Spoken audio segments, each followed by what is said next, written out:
Hello, today I'm going to show you how to open and close a car hood of an Opel Tigra. Let's open it.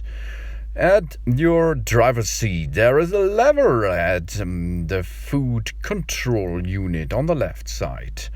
Pull the lever and go in front of the car hood. And as you can see, there is a lever too. This lever we have to push. You need to push that lever to open the car hood. Now move the car hood up and support the car hood by using the car hood support stick on the front side of your car hood. Engine room. Now lock it and you're able to walk inside this area.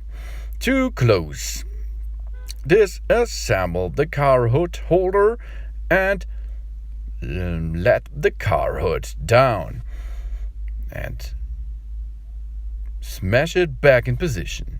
20 centimeters. Good job. Easy as you can see. Thanks for watching. Please subscribe me and give me a positive feedback, and see you next time.